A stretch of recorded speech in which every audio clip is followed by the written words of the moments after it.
Padre nuestro que estás en el cielo, te damos la gloria y la honra porque tú eres bueno y porque tus misericordias pues cada día son nuevas. Y lo hemos visto a lo largo de nuestra vida, a lo largo de nuestro caminar, a pesar de que a veces la enfermedad llega, situaciones adversas llegan. Tú sabes las tentaciones que tenemos que enfrentar día con día, pero sabemos que si tú las permites siempre es por nuestro bien y para algo que tenemos que aprender. Que no pase desapercibido eso y que siempre tengamos la mirada puesta en las cosas de arriba, esperando el regreso de nuestro Señor Jesucristo, que vivamos cada día como si fuera a vivir, como si fuera a venir en ese día, en este día, para que eso nos lleve a pensar y a reflexionar cómo queremos que nos encuentre, qué estemos haciendo, qué estemos pensando, o cómo estemos viviendo. Que nunca se nos olvide eso, y eso nos va a ayudar a estar velando cada día más en oración, en buscar las cosas del reino, en hacer tesoros en el reino de los cielos, estudiando la palabra, meditando la palabra, obedeciendo la palabra, sometidos siempre a ella como nuestra prioridad en esta vida. Gracias por el privilegio de tu palabra, de dárnosla, y por poder estudiarla y poder entenderla y meditarla, dándonos la iluminación que necesitamos hoy en esta noche para poder pues seguir aprendiendo de ella. Y te pedimos por los hermanos que no se han conectado, esperemos que estén bien. Si hay algún problema de salud, pues que tú obres conforme tu voluntad, así como lo has hecho con mis hermanas, pero que siempre, pese a cualquier situación, vivamos con nuestras prioridades bien definidas, las cosas eternas, pase lo que pase hasta que tú regreses.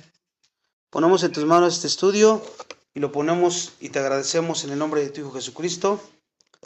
Amén. Ok. Nos quedamos ahí en Santiago 1:27. Estamos hablando de la integridad que Pablo pide para que todos los cristianos, que sea sincera, que sea irreprensible, y también hará caso omiso de las normas del mundo. Y vamos a leer Santiago 1:27. Santiago 1:27, si me lo leen por favor. Ese lo va a leer Chuy. Santiago 1:27.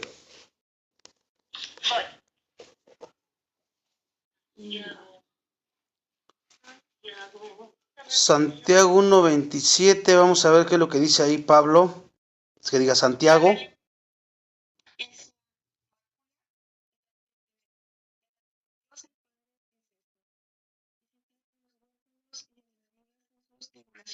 Y guardarse sin mancha del mundo. Ok, entonces estamos viendo la palabra irreprensibles, que no sea por apariencia y por hipocresía lo que nosotros mostramos en nuestra manera de vivir, sino que sea algo real, como dice también 2 Corintios 1:2. 2 Corintios 1:2.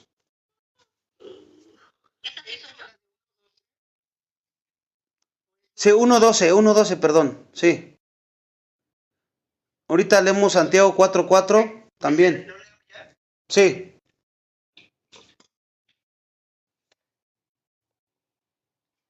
Segunda de Corintios 1:12.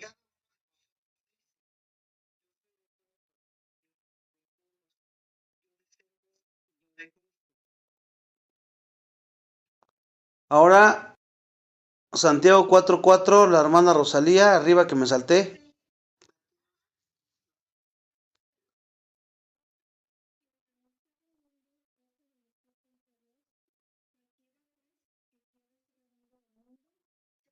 Huye, enemigo de Dios. Ok. Nuestra gloria es esta, dice, el testimonio de nuestra conciencia, que con sencillez y con sinceridad de Dios, no con sabiduría humana, sino con la gracia de Dios, nos hemos conducido en el mundo. Pablo dice que se conducía conforme y sometido a la sabiduría no humana, sino la sabiduría del mundo, la palabra de Dios que moraba en él y que lo controlaba. La clase de piadosa integridad de Pablo tenía en mente aquí, en esos textos que leyeron, No está hablando de una integridad temporal o una integridad momentánea. Por el contrario, debemos buscar a lo largo de nuestra vida este tipo de integridad hasta que estemos con nuestro Señor Jesucristo. En ese grandioso día, cuando el Señor ahí, como fíjese cómo lo dice 1 Corintios 4:5, ahora sí, Chuy, 1 Corintios 4:5, para que veamos cómo lo menciona ahí Pablo, de buscar esa santidad, esa integridad a lo largo de toda nuestra vida. 1 Corintios 4:5.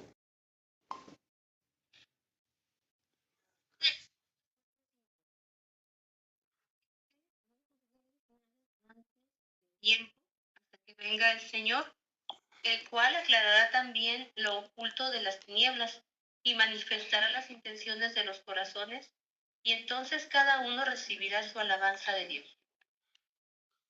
Recuerden, el tema principal es la integridad del cristiano, de andar conforme los mandamientos de Dios. No se trata aquí de que tú te parezcas más a Cristo. Escucha esto, lo que te voy a decir. No se trata de que tú te parezcas más a Cristo, sino que Cristo se muestre, Él, no tú, su vida de Él, porque tú tienes la vida de Cristo. Entonces Él es el que se tiene que mostrar. Cuando tú te quieres mostrar, lo único que muestras es pecaminosidad. Por eso es que tenemos que andar en el Espíritu, controlados por la palabra, para que Cristo sea el que se manifieste, sus obras de Cristo se manifiesten. Como en ese sentido, pues tú qué tienes que hacer, porque Dios, si lo hubiera querido, en el momento de que te dio el Espíritu Santo, te hubiera poseído. ¿Se acuerdan como a los demonios que Jesús echó? Y cómo los demonios poseían a las personas y actuaban los demonios y las personas ya no tenían control, sino los demonios de sus vidas. Y ellos andaban ahí y los demonios eran los que gobernaban.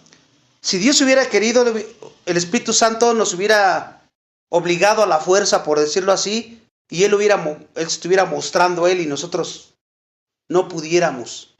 Pero como Dios no es un caballero, por decirlo de esa manera, Él no hace algo en contra de tu propia voluntad. A pesar de que tenemos al Espíritu Santo, pues no hace en contra de tu propia voluntad. Él quiere que tú te sometas voluntariamente a Él.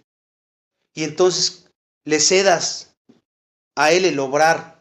Y entonces Él sea el que lo haga. Porque si no, ¿qué pasa? Contristas o apagas al Espíritu Santo. Eso es lo maravilloso que también tenemos que entender. Dejar que Él se muestre. Ya no vivo yo, sino vive Cristo en mí. Como dice Pablo, si hemos sido diligentes en cultivar la integridad, porque así la mostramos, así como el amor divino y la excelencia, tendremos un gozo incomparable cuando estemos en el día de Cristo, cuando Él venga por nosotros, porque Él nos va a premiar conforme a nuestra fidelidad, en busca de las buenas obras, en busca de andar gobernados por el Espíritu Santo, en busca de orando, escudriñando la Escritura para que Él se manifieste, para que Él obre en nuestra vida. Y nosotros simplemente ponemos nuestro cuerpo, por decirlo también de esa manera, nuestras manos, nuestros ojos, nuestro pensamiento. Entonces nuestra búsqueda de la santidad, si seguimos el modelo bíblico, nos llevará inevitablemente de la integridad a las buenas obras. Las obras que Él preparó de antemano para que anduviéramos en ellas. No son tus obras, son sus obras. Esos son los frutos de justicia que están nombrados ahí en Filipenses 1:11. Filipenses 1:11.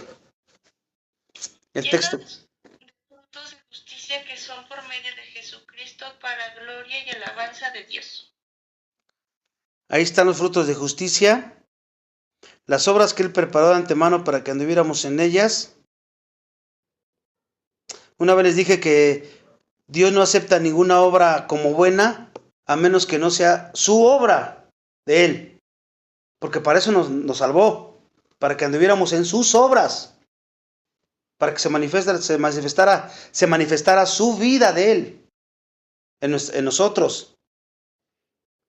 Entonces el Nuevo Testamento menciona dos variedades básicas de fruto espiritual que todo cristiano debemos producir. Uno es el fruto de las almas ganadas para Cristo. Ese es un fruto, porque predicas el Evangelio y recoges ese fruto. Se podría decir a las personas a las que tú le predicaste, tú sembraste la semilla y fuiste partícipe y fueron ganadas para Cristo.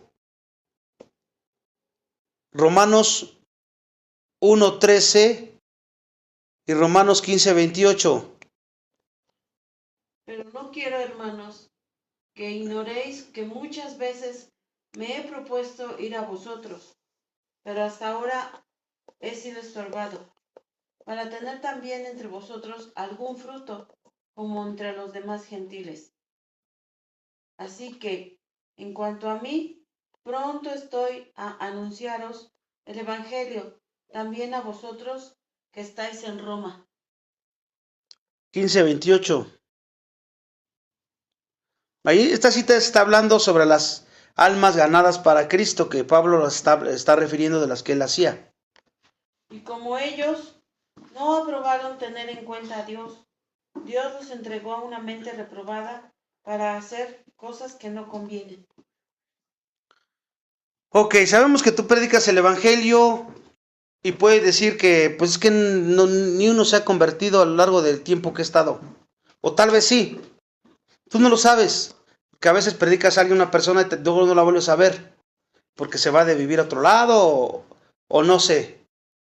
Pero tú no sabes que tú sembraste y donde esté esa persona, otro riega, o sea, le enseña, y Dios da el crecimiento, ¿no? Y entonces estas almas un día te las vas a encontrar ahí arriba, que ni sabes siquiera que fueron fruto tuyo, por decirlo así. Por eso es que tenemos que estar predicando el Evangelio, predicando y predicando el Evangelio. Pero hay otra clase de fruto espiritual que es las obras y las actitudes justas. Las obras y las actitudes justas que están en Efesios 5:9. Hermano Arodi. Sí, porque el fruto del Espíritu es en toda bondad, justicia y verdad. El fruto del Espíritu es en toda bondad, justicia y verdad. Aquí está hablando del fruto de las actitudes justas. Ajá. Entonces la única manera para tener la fuerza, la sabiduría y la fidelidad que produzcan un verdadero fruto espiritual es por medio de Jesucristo, como lo dice Filipenses 1:11, el que me leyeron. No hay otra manera. Todos estos frutos que les acabo de mencionar, estos dos frutos, las almas y las obras, la sabiduría, la fuerza, la fidelidad que tú puedas obtener, siempre va a ser por medio de Jesucristo. Y eso puede suceder solo si permanecemos ¿en quién? En Cristo. Cristo lo dijo. Yo soy la luz verdadera. ¿Se acuerdan cuando dijo yo soy la luz verdadera? Mi Padre es el labrador. Todo pámpano que en mí no lleva fruto lo quitaré. Todo aquel que lleva fruto lo limpiaré para que lleve más fruto. Permaneced en mí, yo en vosotros. Como el pámpano no puede llevar fruto por sí mismo, si no permanece en la vida, así tampoco vosotros, si no permanecéis en mí. Yo soy la vid y vosotros los pámpanos. El que permanece en mí y yo en él, este lleva mucho fruto, porque separado de mí, nada podéis hacer. ¿A qué se refiere? A estos dos tipos de frutos. Las almas, cuando les predicas el Evangelio, y las obras justas, que tú empieces a andar en ellas, a vivir en ellas. No es por ti, es Él en ti, y por Él, y para Él. Ya lo vimos ahí. Este era Juan 15, pero ya lo acabo de leer, Juan 15 del 1 al 5. Filipenses 1:11 también ya lo leímos. Entonces fíjense, Este es el área de la vida cristiana en que nuestra consagración a la integridad es puesta a prueba. Si realmente estamos consagrados a vivir en integridad, va a ser puesta a prueba. En busca de la gloria, porque todo lo hacemos para dar gloria a Dios, y todo lo que el apóstol Pablo rogaba a Dios, vamos a ver cómo lo hacía otra vez en Filipenses 1:11. Chuy, Filipenses 1:11. Dime que no. ¿No? Filipenses Filipenses. 1:11. Voy.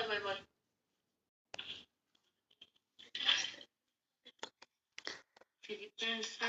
Vamos a ver ahí cómo lo hacía, cómo lo decía Pablo a los filipenses.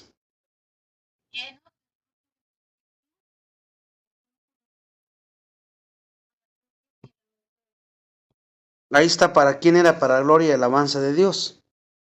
Entonces esa clase de meta era siempre evidente cuando Pablo instruía a los creyentes, como cuando les dijo allí en 1 Corintios 6:20. 1 Corintios 6:20.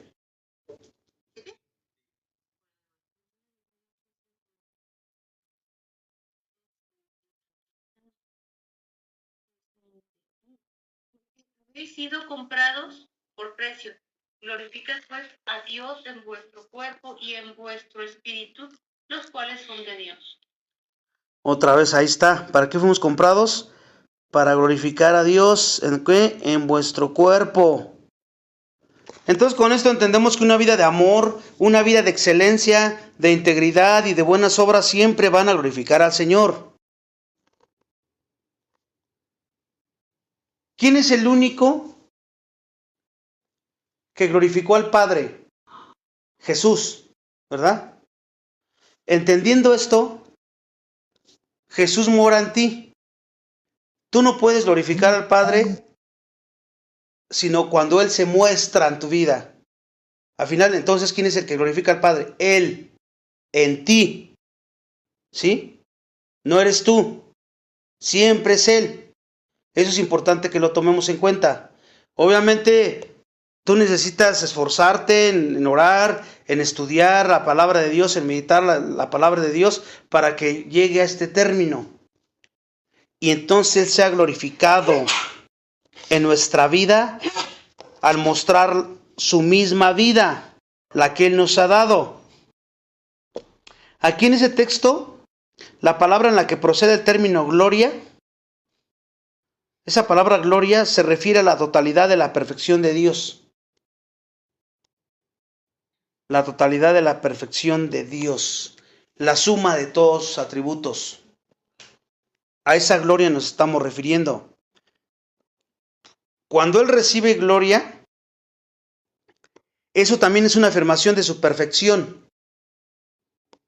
Cuando tú lo muestras, cuando Él se muestra en ti, tú permites que seas gobernado,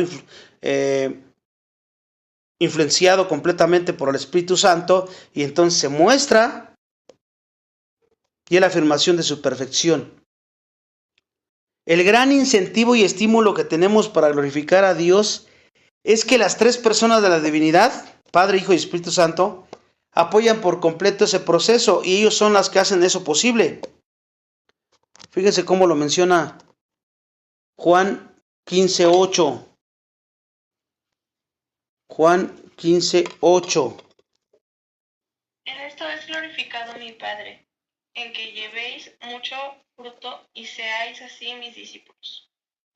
Ok, no pierdan de vista el fruto que les dije, las almas y los frutos de justicia, que son mostrados en nuestra vida cuando estamos gobernados por el Espíritu Santo, llenos o andamos en el Espíritu Santo. Efesios 1:12. A fin de que seamos para alabanza de su gloria, nosotros los que primeramente esperábamos en Cristo. Ok, nuevamente aquí lo vemos. ¿Para qué todo esto que estamos viendo? Para que seamos para alabanza de su gloria. Todos los que esperamos en Cristo. Efesios 1, 13, 14. El hermano Arodi, por favor.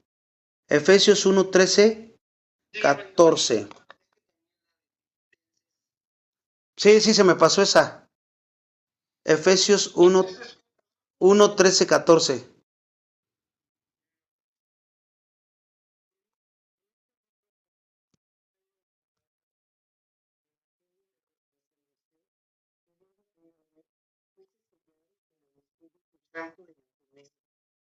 Las arras de nuestra herencia, que es las arras de nuestra herencia hasta la redención de la posesión para la alabanza de su gloria.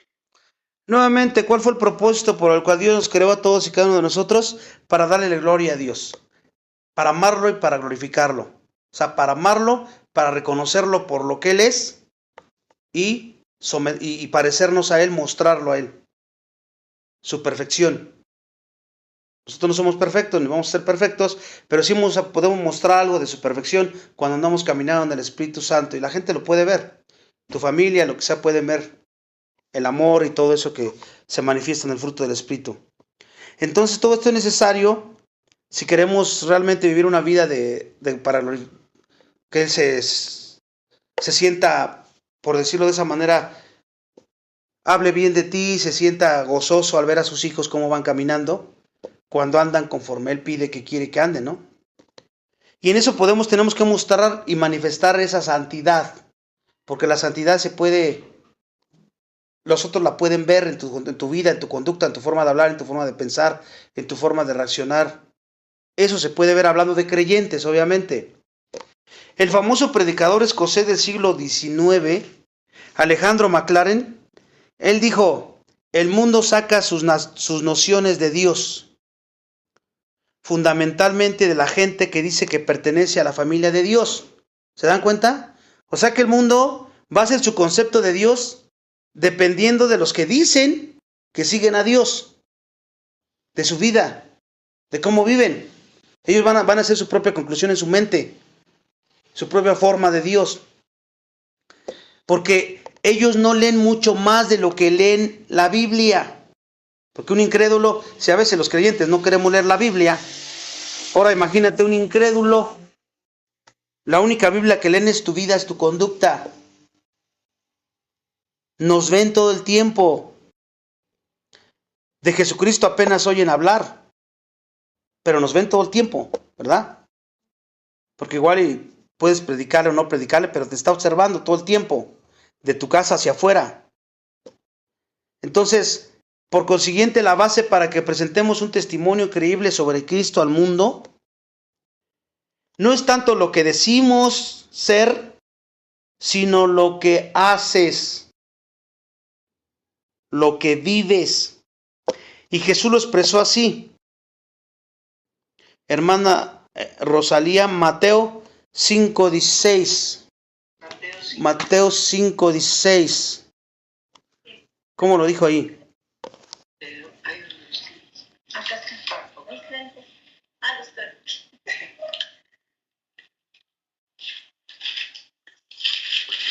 Mateo 5:16.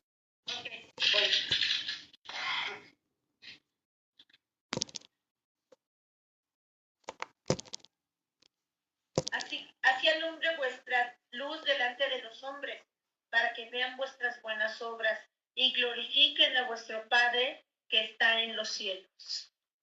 Ahí está. El mundo no se deja guiar por lo que dices, sino por lo que haces. Ya hemos visto que es imposible manifestar las cualidades de la santidad. Es imposible manifestarlas si no permanecemos en Cristo y obedecemos fielmente la palabra de Dios. Eso se va a evidenciar en tu vida cuando ya andas separado o lejos de Cristo, por decirlo. Aunque seas cristiano, puedes apagar el Espíritu y puedes contestar al Espíritu Santo y se va a ver, porque tu comportamiento va a cambiar, tu forma de hablar va a cambiar.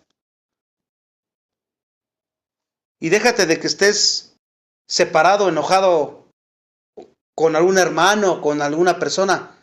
Lo peor de todo es que te estás separando de Dios, en el sentido de que ya no, tú de tu parte ya no tienes comunión con Él. ¿Por qué? Porque ya no estás viviendo como Él quiere, como Él te pide. Hay pecado, y el pecado hay una barrera que no pierdes la salvación si eres creyente, pero sí pierdes el gozo, y entonces va a haber un declive espiritual ahí. Y eso se va a hacer evidente, y van a empezar a ver los frutos de la carne. Van a sobresalir más. Por estas dos importantes áreas de actividad también requieren un esfuerzo y mucha disciplina. Y eso lo vamos a ver ahí. Primera de Timoteo 4:7, Ivonne. Primera de Timoteo 4:7. Vamos a ver lo que Pablo le dijo a Timoteo.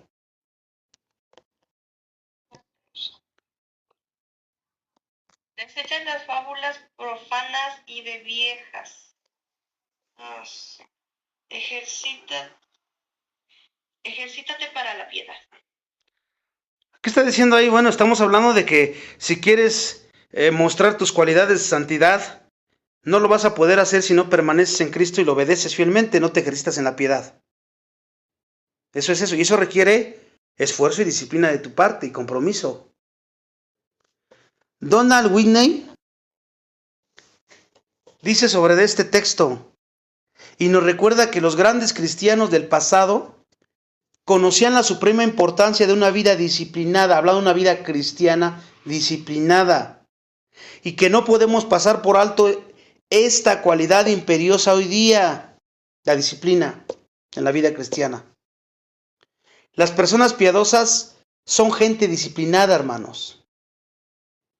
No es que tú veas un hermano o una hermana y digas, uy, pues tal vez tienen más favor de Dios que yo, porque mira cómo se ve su madurez y cómo no habla de esa manera, no contesta. Es una persona que permanece firme. Pues eso no se logró así nada más porque sí, hermanos, hermanas. Es un cristiano, una cristiana que vive de esa manera porque es disciplinado en la oración, en el estudio de la palabra, en la meditación de la palabra, en ejercitarse en la obediencia a la palabra. Y eso requiere esfuerzo de tu parte. Aunque es Dios el que se manifiesta, pero tú tienes que esforzarte. Ahí se entra la soberanía de Dios y la responsabilidad del hombre juntos, obrando. Siempre ha sido así. Siempre. Y los que son disciplinados creyentes siempre van a tener una vida piadosa, una vida espiritual más estable. Van a ser fortalecidos con gozo en cualquier situación y los demás nos podemos sorprender de ellos. Pero no están así porque sean favoritos o porque tengan algo especial de parte de Dios, sino porque ellos se han esforzado, cosa que tal vez tú y yo no hemos hecho. Y por eso es que nosotros estamos así o vivimos así y ellos viven así. Esa es nada más la diferencia. Si recordamos algunos héroes de la historia de la iglesia, por ejemplo Agustín, Martín Lutero, Juan Calvino, Juan Bunyan, Susana Wesley, George Whitefield, Jonathan y Sarah Edwards, Carlos Spurgeon, Jorge Mullera, todos fueron personas disciplinadas. Hablando de los cristianos de aquella época atrás, no de nosotros. Algunos de nosotros, a los pastores de la iglesia, pueden afirmar que nunca han conocido a un hombre o a una mujer que haya alcanzado madurez espiritual sin disciplina. No hay. Muy precario. Si no eres una mujer o un hombre disciplinado, no vas a alcanzar la madurez espiritual y vas a sufrir muchísimo en esta vida. Por no disciplinarte en estas disciplinas espirituales que Dios requiere a lo largo de la Escritura que nos va mostrando en todos estos estudios que hemos estado tomando. El apóstol Pedro puso en perspectiva el desafío fundamental con que nos enfrentamos al vivir una vida de disciplina cuando él dice, Marodi, Filipenses 3:20. Filipenses 3:20. Vamos a ver cómo el apóstol... Sí, perdón. Dame un segundito.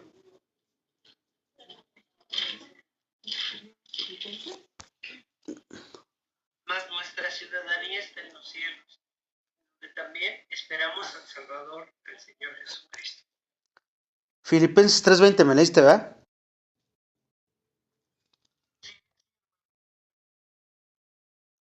Ok. No, sí está bien esa. Primera de Pedro 2:11. También de una vez. 2:11.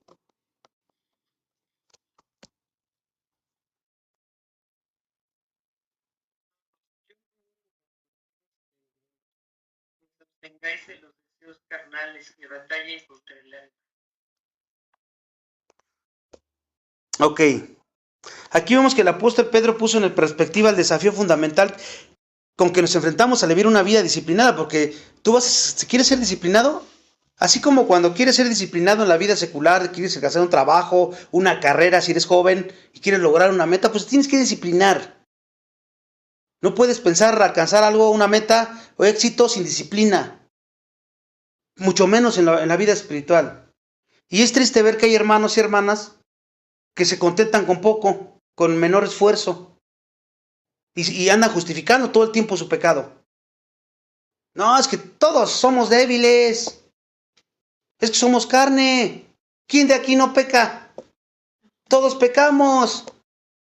Aguas con eso, porque somos bien buenos para acomodarnos y decir, pues sí es cierto, entonces no soy el único, todos andamos igual. No es cierto, según lo que estamos estudiando aquí. Hay cristianos maduros, disciplinados, que no batallan como los débiles, que son perezosos espirituales y que están viviendo como incrédulos, con las consecuencias como si fueran incrédulos. No podemos acomodarnos a eso. O eres o no eres. O eres luz o eres oscuridad. Nada de que soy carne, es que es nada de eso. La Biblia dice todo lo puedo en Cristo que me fortalece. Pablo en Romanos 7 decía, miserable de mí, ¿quién me librará de este cuerpo de muerte, verdad? Pero después en Romanos 8 y más adelante dice, todo lo puedo en Cristo que me fortalece. No se quedó ahí. A veces sí te puedes sentir desanimado, te puedes sentir triste, sí. No estoy diciendo que esté mal o que no nos llegue a pasar, nadie es perfecto. Pero si somos disciplinados, vamos a enfrentar también, pues, dificultades, ¿no? Por eso Pedro dice, absténganse de los deseos carnales que batallan contra el alma. O sea, no van a querer. La carne no se quiere disciplinar en lo espiritual. Ella quiere seguir obrando, haciendo lo que siempre ha hecho, este cuerpo mortal. La ciudadanía celestial es un gran privilegio, hermanos, pero exige que vivamos de acuerdo a las normas de Dios, no a las del mundo. Primera de Juan 2, 15, 17. Chuy. Primera de Juan 2, 15, 17. Juan 2, 15, 17. Dice así. 2, 15, 17. No améis al mundo ni las cosas que están en el mundo. Si alguno ama al mundo, el amor del Padre no está en él. Porque todo lo que hay en el mundo, los deseos de la carne, los deseos de los ojos y la vanagloria de la vida, no proviene del Padre, sino del mundo. Y el mundo pasa y sus deseos, pero el que hace la voluntad de Dios permanece para siempre. Ahí está. ¿Qué es lo que estamos viendo ahí? Bueno, pues tenemos muchos privilegios, muchas bendiciones, mucha gracia derramada por parte de Dios, pero tenemos un compromiso y una responsabilidad, que vivamos gobernados por el Espíritu Santo, viviendo bajo las normas de Dios, y eso requiere esfuerzo, porque requiere estudio diligente de la Escritura, todo el tiempo, todos los días, orar todo el tiempo, orar sin cesar, traer la armadura de Dios. Eso requiere esfuerzo y disciplina. Si no hay disciplina en eso, ¿tú crees que pidiendo que oren por ti va a suceder? No va a suceder así. Porque entonces, ¿para qué escribió todo esto? ¿Para qué están todas estas advertencias? Yo nada más diría la Escritura, pídeles que oren por ti. para que automáticamente tú crezcas y madures, nada más porque estén orando por ti. No es así. Sí debemos de orar los unos por los otros, no digo que sea mal, pero eso no quita nuestra responsabilidad, nuestros deberes como hijos de Dios. Regresando a 1 de Pedro 2:11, que me leyeron atrás, ahí la frase inicial de 1 de Pedro 2:11 emplea palabras griegas que comparan nuestro estatus con el de alguien que vive en un país extranjero o con el de uno que se haya viajando dentro de un cierto país, porque dice que somos peregrinos, ¿no? Que no somos de aquí, vamos a nuestra verdadera ciudad. Mientras estamos aquí en la tierra nosotros, nuestra vida espiritual nos pone en un agudo contraste con los que no son creyentes, que todo el tiempo nos están rodeando y que tienen convicciones y valores y criterios morales muy diferentes a nosotros. Debe de haber una diferencia tremenda ahí. En tu casa, en tu colonia, en tu trabajo. Algo sincero. No podremos sentir verdaderamente, no nos vamos a sentir verdaderamente en casa por esta situación, que siempre estamos batallando contra esos deseos. El mundo, las personas que nos rodean, que influyen en principios antibíblicos y que todo el tiempo estamos ahí, nosotros escuchando ahí, trabajando con ellos. Satanás, que usa todo este tipo de filosofías, ideologías, y tu carne, este cuerpo mortal, que todavía puede ser tentado. Por eso es que no nos podemos sentir en casa mientras estemos aquí hasta que lleguemos al cielo. Hebreos 13:14, Ivonne.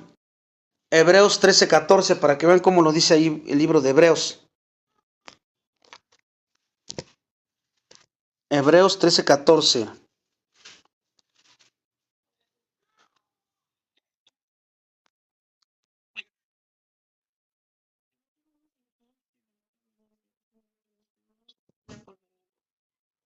Ahora la pregunta es, ¿realmente tú estás buscando esa porvenir? ¿Estás haciendo tesoros aquí o allá? ¿Cuál es tu prioridad? ¿Aquí o allá? Donde está tu corazón, está tu tesoro. Y eso va a influenciar cómo vives, cómo hablas, cómo piensas y cómo te comportas. Todo eso influye. Y como Pablo, el escritor de Hebreos, ahí en el texto que me leyeron, nosotros somos un pueblo que nos hallamos como un peregrinaje y debemos abstenernos de todos esos deseos carnales que nos quieren destruir. Batalla no solamente con nuestra alma, con nuestra mente, con todo, porque quieren llevarnos hacia el otro lado, hacia el camino amplio. Y para eso necesitamos el poder del Espíritu Santo, andar en el Espíritu Santo, porque es el poder que tenemos para someter nuestro cuerpo a servidumbre, como decía Pablo. Entonces, debemos abstenernos de eso o mantenernos alejados de las fuertes apetencias de nuestra naturaleza pecaminosa, porque cada uno de nosotros debe conocer su debilidad. ¿Qué situaciones o qué pláticas o qué cosas te tientan a pecar? En cualquier área de tu vida. Y tenemos que tener ese discernimiento para saber y alejarte de ahí. Huir de ahí. Porque se trata de abstenerte o alejarte. El ser salvado por gracia, porque fuimos salvados por gracia, no elimina instantáneamente y automáticamente las luchas de nuestra vida que tenemos todos los días. Todavía nos enfrentamos a una batalla espiritual contra diversas pasiones que quisieran llevarnos al pecado. Como les dije en Romanos 7, Pablo dice que el pecado mora en él, ¿verdad? Que fue vendido al pecado, refiriéndose a este cuerpo mortal que todavía puede ser tentado a pecar. La mente es parte del cuerpo y por eso todavía te puede influenciar a pecar. Es tu corazón. Por eso tenemos que renovar nuestro entendimiento, como dice Romanos 1:2, renovarlo con la palabra, quitar y meter palabra, para tener la mente de Cristo y poder gobernar por el Espíritu Santo y no por la carne. Somos vendidos al pecado, sí. Pero ¿quién vive en nosotros? El Espíritu Santo. Y el Espíritu Santo es infinitamente mayor que el pecado. ¿Se dan cuenta? Y por eso necesitamos todo el tiempo depender del Espíritu Santo, porque es el poder que tenemos. Por eso Pablo dice, todo lo puedo en Cristo que me fortalece.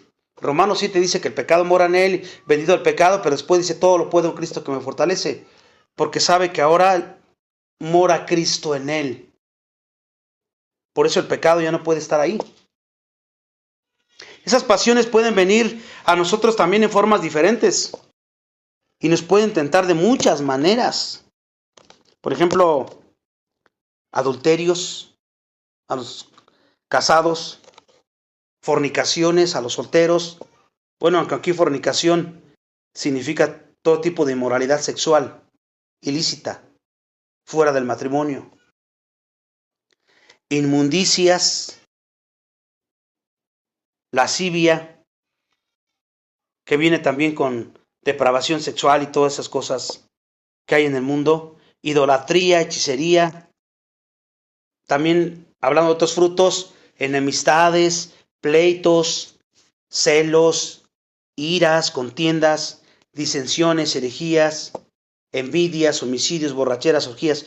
¿De dónde sale todo eso? Del corazón. Porque el corazón es engañoso. Entonces todo eso es andar en la carne, son los frutos de la carne. En claro contraste con todos esos pecados, necesitamos entonces ¿qué? Disciplinarnos a nosotros mismos. ¿Para qué? Para avanzar hacia la santidad y a la madurez espiritual. Por eso venimos hablando de que queremos ser santos. Sin disciplina no vas a poder hacer eso. ¿Quieres madurar? Sin disciplina no vas a poder hacer eso. Como todas las cosas le pertenecen a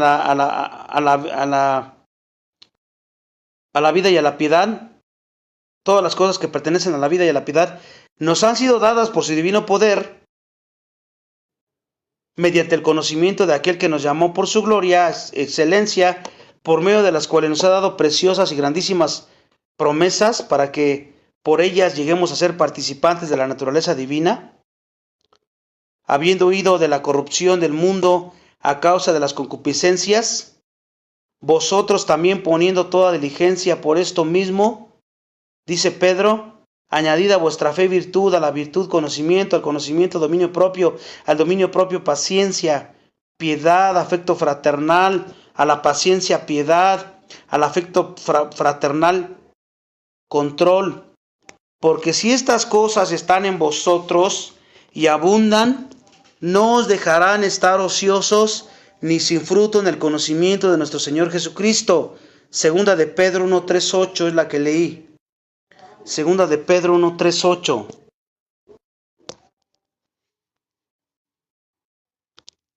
Entonces recuerden, estamos hablando de integridad, estamos hablando de santidad y cómo poder, si queremos vivir una vida fructífera, espiritualmente hablando, tenemos que esforzarnos, tenemos que disciplinarnos, tenemos que ser fieles y diligentes, siempre con la ayuda del Espíritu Santo, obviamente.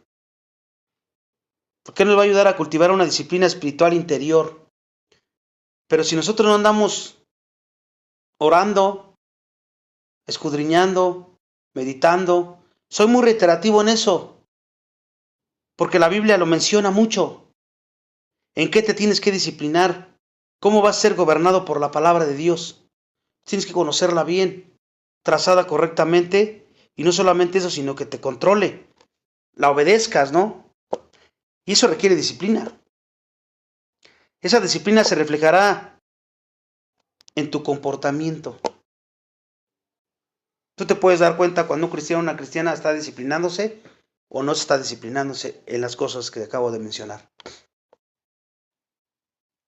Algunos pudieran estar disciplinándose nada más en conocer, pero la práctica,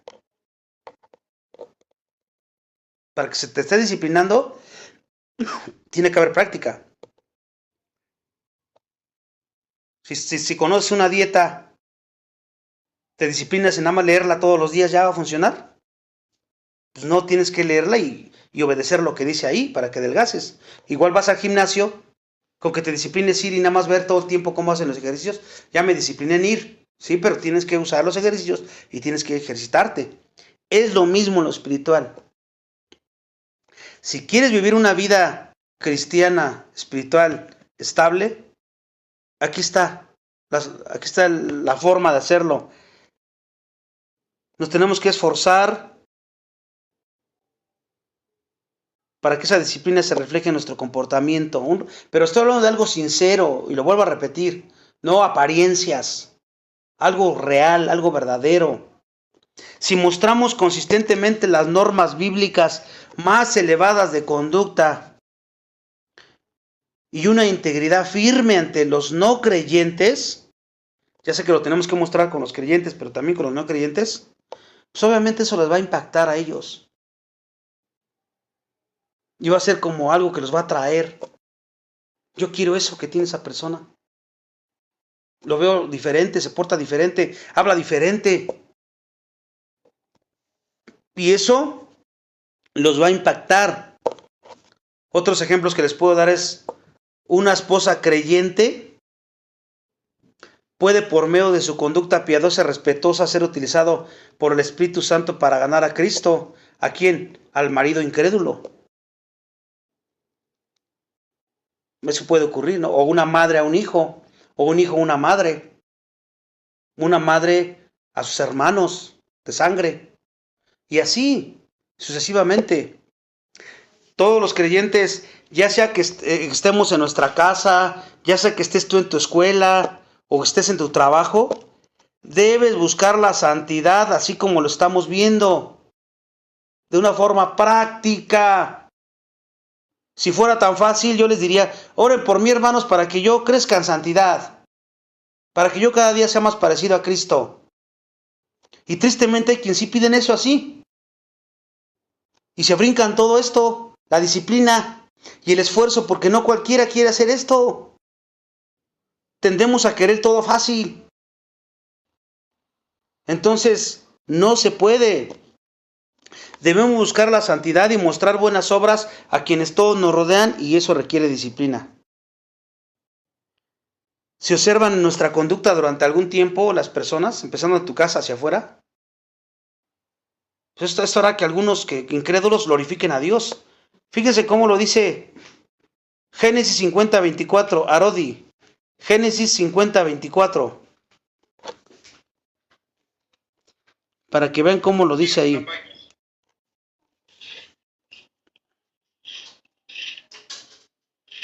Si observa nuestra conducta, esto puede pasar. Y José dijo a sus hermanos, yo voy a morir, mas Dios ciertamente os visitará y os hará subir de esta tierra a la tierra que juró a Abraham, a Isaac y a Jacob. Ahí, esa visitación se refiere al tiempo de la salvación. Hay otra cita, creo que es Lucas 19:4. Lucas 19:4.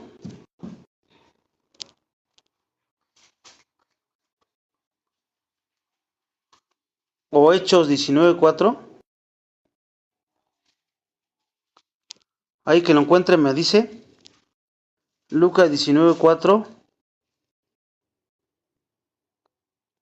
¿Lo tienes? Lucas ¿Lucas 19:4. o Hechos, hermano? Los dos, para ver cuál de los dos es.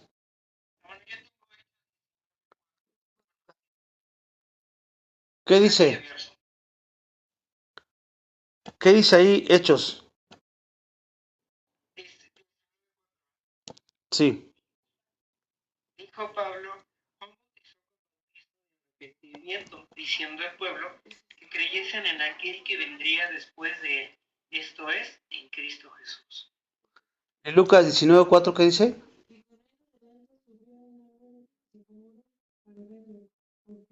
había de pasar por allí. Está hablando de Jesús y Ezequiel. Bueno, hay otra cita donde dice que glorifiquen a Dios en el día de la visitación.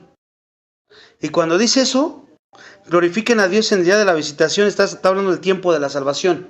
O sea que tu conducta puede hacer que ellos glorifiquen a Dios en el día que ellos que ellos, al ver atractivo tu testimonio, Dios puede usarlo para convencerlos y entonces ellos glorifiquen a Dios en el momento de la salvación. Eso se refiere. En otras palabras, cuando el Espíritu Santo visite a alguien que no es cristiano y le abra el corazón, esa persona recordará con frecuencia: yo me acuerdo de tal cristiano, de tal cristiana, cómo estaban consagrados al Señor y cómo vivían su fe salvadora. En vez de eso, tristemente hay quienes dicen: no, yo no quiero ser cristiano porque tengo vecinos así, así, y son cristianos y viven así, y todo lo contrario. Y aquí nos está diciendo que debería de ser para que ellos recordaran tu vida. Hermanos, hermanas, esa es la mejor herencia que les puedes dejar a tus hijos. El ejemplo de tu vida, a tu cónyuge, a tus padres. No sabemos quién se va a morir primero, no sabemos. Dios sabe cómo, cuándo y dónde. Pero es la mejor que tu vida glorifica a Dios y que ellos recuerden cómo glorificabas a Dios en tu vida. Como decía Pablo, imítenme a mí porque yo imito a Cristo. Uno de los medios fundamentales que Dios emplea para proclamar su verdad y edificar su iglesia es a creyentes piadosos. Que a veces queremos que nos use, pero si no andamos en esta vida piadosa, ¿cómo quieres que te use? No te va a usar. Y hay quienes se ponen ellos. No Dios los levanta, sino que ellos mismos, y hacen más daño que bien a los demás. Porque no están llamados ahí. Ellos quisieron y se metieron como pudieron. Si no vives una vida piadosa, no vas a edificar ni a la iglesia, ni a Dios, ni a nadie. Entonces, si queremos que Dios nos use, y Él usa a los creyentes piadosos, aquellos que han logrado una vida de integridad, por medio de una continua obediencia a Dios, no perfectos, sino continua obediencia a Dios como un estilo de vida. Y el compromiso con el mundo y sus atractivos, pues obviamente nos tientan a todos nos tientan, pero sus encantos no pueden competir con las razones de Dios, con las razones que Dios nos da para establecer una relación íntima con nuestro Señor. Nos van a tentar, pero no van a competir si andamos viviendo en esta obediencia, en esta integridad, en esta santidad. Porque tienes discernimiento y vas a comparar y vas a pensar como Pablo: eso lo tengo por basura por ganar a Cristo. Y aunque ellos digan lo que digan, yo sé que esto es infinitamente mayor y vale muchísimo mayor que cualquier cosa que el mundo me pudiera ofrecer. Porque andas así. Si eres débil, no vas a caer en sus tentaciones rápido, porque lo vas a ver más valioso lo del mundo que lo de Cristo. ¿Por qué? Porque andas mal.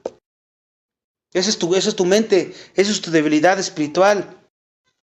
Entonces, tenemos que permanecer firmes y leales en la autoridad de la palabra de Dios y obedecer los mandatos de Dios con un espíritu amoroso, un espíritu presto para obedecer ya y un espíritu obediente que quiere hacer las cosas no mañana, no después, sino hoy. Ahora es cuando lo tenemos que hacer, porque lo tenemos todo. Tenemos al Espíritu Santo, podemos entrar al trono de la gracia cuando queramos, tenemos el fruto del Espíritu, tenemos el don, los dones, tenemos la palabra de Dios completa. ¿Qué nos puede hacer falta? Dios puso todo lo necesario para que podamos vivir de esta manera.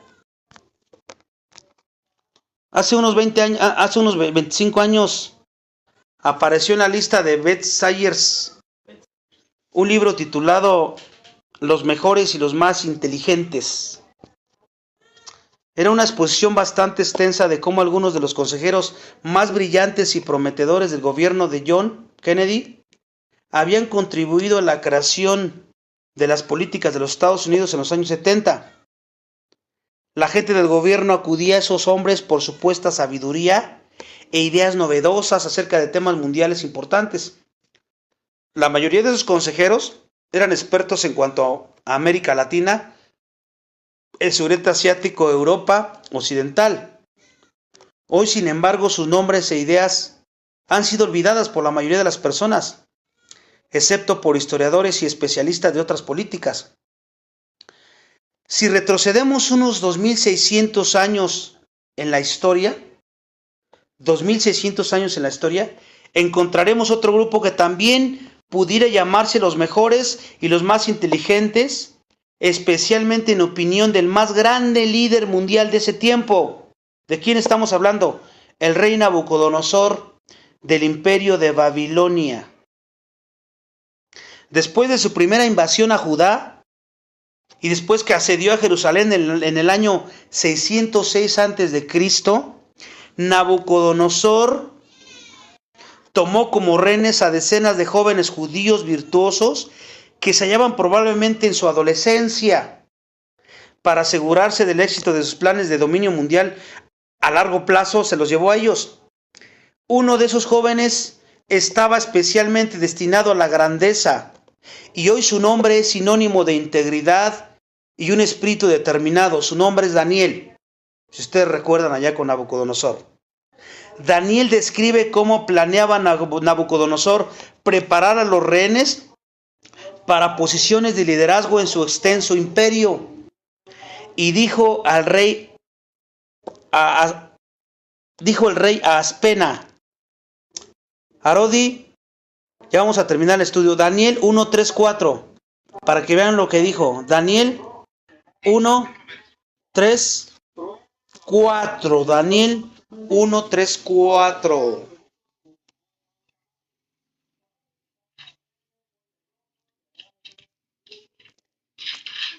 Y dijo el rey Aspenaz, jefe de sus eunucos, que trajesen de los hijos de Israel, del linaje real de los príncipes, muchachos en quienes no hubiese tacha alguna y de buen parecer, enseñados en toda sabiduría, sabios en ciencia y de buen entendimiento, e idóneos para estar en el palacio del rey, y que les enseñase las letras y la lengua de los caldeos. Y les señaló el rey ración para cada día de la provisión de la comida del rey y del vino que él bebía, y que los criase 3 años, para que al fin de ellos se presentasen delante del rey. Aquí estamos viendo cómo... ¿Ya acabó o falta? No, hasta ahí, hermanito, hasta el 4. Entonces ahí vemos que Daniel describe cómo planeaba Nabucodonosor preparar estos rehenes para posiciones de liderazgo en extenso imperio. Estamos hablando de jovencitos aquí. Y es importante recalcarlo porque a veces los jóvenes pensamos que eso es para los adultos, ¿no? O los viejos pensamos, pues ya estamos tan viejos como para... Ya ¿qué podemos hacer a nuestra edad? No. Seas muy joven, seas muy viejo, sí puedes glorificar de la misma manera a Dios. Porque no se trata de edad, no se trata de las circunstancias. Ellos estaban en unas circunstancias tremendas allá. Las circunstancias no son pretexto para ceder al mundo, para ceder nuestras convicciones, como lo hemos estado viendo. Estos versículos que me acaban de leer enumeran las prioridades que los hombres del mundo utilizan pues para llenar posiciones clave dentro del gobierno. Pues eso es lo que buscan también hoy día las personas del mundo, ¿verdad? Hombres así capaces. No que sean de un carácter moral bueno, o mucho menos que sean cristianos o cristianas íntegros, piadosos. Eso es lo que menos les importa. Ellos con que cumplan con tu trabajo, con que tengas los recursos académicos necesarios, eso es suficiente para ellos. La experiencia y todo eso, ¿verdad? Así estaba pasando en aquel tiempo. Típicamente hoy día le dan más importancia a la imagen que a la sustancia, si ustedes se dan cuenta. al atractivo,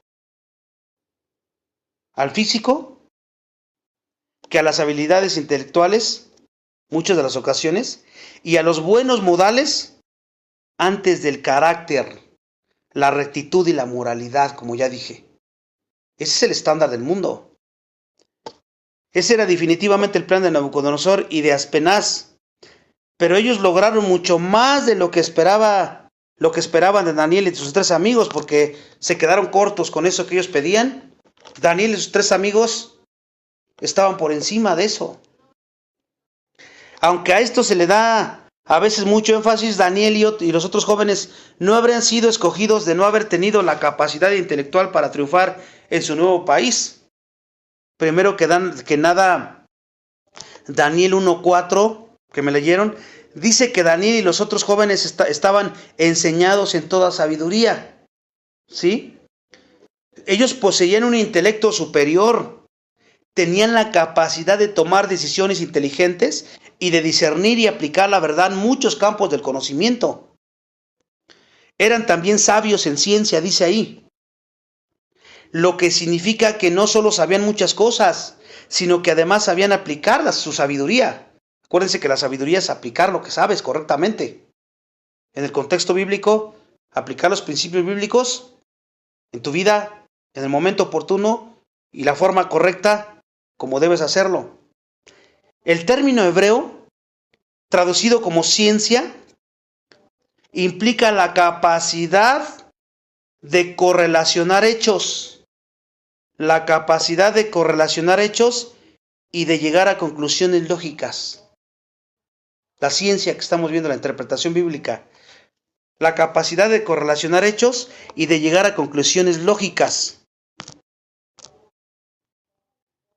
El buen entendimiento es la más acabada capacidad intelectual, cuyo significado literal es conocedor del conocimiento. Buen entendimiento, conocedor del conocimiento. ¿Por qué es conocedor del conocimiento? Porque lo ha vivido, lo ha experimentado. ¿Se dan cuenta? Por eso es conocedor del conocimiento, buen testimonio, buen entendimiento. Sencillamente Daniel y los otros jóvenes tenían una educación básica que los preparó para discernir y manejar todos los desafíos y tareas de su nuevo país. El primer desafío al que se enfrentaron fue el proceso de reeducación, porque los querían helenizar, reeducar, que se olvidaran de lo que eran antes como judíos y que ahora culturalmente y todo lo demás, babilonios. Hasta les cambiaron el nombre, ¿se acuerdan? Les pusieron un nombre babilónico. Y Daniel 1:4 termina con estas palabras: y le ordenó que les enseñase las letras y la lengua de los caldeos, o sea, de los babilónicos. La orden del rey Nabucodonosor a Aspenaz y a los otros funcionarios reales marcó el comienzo formal de nuevo currículum educativo, por decirlo así, que tomaría 3 años de Daniel y de los otros electos reyes judíos. Tiene su currículum, hay que borrar ese y hay que hacerles otro, desde cero. Pero ahora enseñanzas nuestras, ¿no? Es lo que hace Dios cuando te rescató. Traías un currículum de pecador, de incrédulo, y ahora llegas y te tiene que volver a reeducar. Todo desde cero. A veces traemos arrastrando muchas cosas y tienes que despojarte de eso y vestirte del nuevo hombre como lo hemos estado estudiando. Ya para terminar ese estudio, ellos tenían que aprender nuevas disciplinas. Y es lo mismo que dice la Biblia con nosotros. Tienes que disciplinarte en nuevas cosas. No como lo hacías antes en el pecado. Que a veces eres esclavo y lo hacías. Ahora es en la nueva naturaleza. Regresando, fíjense, al comienzo los caldeos eran un grupo étnico separado que vivía en la parte norte del Oriente Medio. Sin embargo, a medida que el imperio babilónico se extendía, la ciencia, la filosofía y la literatura caldea se convirtieron en el sistema educativo dominante del imperio. Pero la de ellos, no la de lo que habían aprendido Daniel cuando estaban allá, eran judíos y estaban allá en Jerusalén. Ahora, al cabo de poco tiempo, caldeo se hizo sinónimo de babilónico. Caldeo se hizo sinónimo de babilónico. La mayor parte del conocimiento caldeo estaba dominada por la importancia de la lengua caldea, que era un idioma influyente y práctico en la actividad comercial que Daniel estaba obligado a aprender, la lengua caldea, junto con varios otros idiomas y dialectos conexos, ¿no? De hecho, Daniel habría de convertirse en un experto en lingüística, por decirlo así. La experiencia reeducativa de Daniel también incluyó el estudio de lo que los caldeos habían aprendido en matemáticas, astronomía, historia natural, agricultura y arquitectura. Todo eso lo tenía que aprender él. Y en esa época de la historia universal, los caldeos eran los pensadores y creadores más destacados en casi todas esas disciplinas. En aquella época. Hasta ese momento, la nueva educación de Daniel había sido probablemente una experiencia positiva. No había nada inherentemente malo en aumentar su conocimiento, ¿verdad? Que aumentara su conocimiento de matemáticas, de ciencias y de lenguas. Es probable que se enfrentara a los típicos desafíos académicos que acompañan al aprendizaje de asuntos nuevos y el proceso de ajustar a una cultura diferente, ¿no? Porque ya estaba viendo una cultura completamente diferente. Sin embargo, los babilonios pronto lo lanzarían unos retos aún más difíciles, porque el objetivo final era reprogramar sus convicciones espirituales, morales y éticas. Hasta aquí vamos a terminar porque ya se nos acabó el tiempo. Vamos a continuar, si Dios nos lo permite, para el otro estudio. Nos quedamos ahí todavía con Daniel.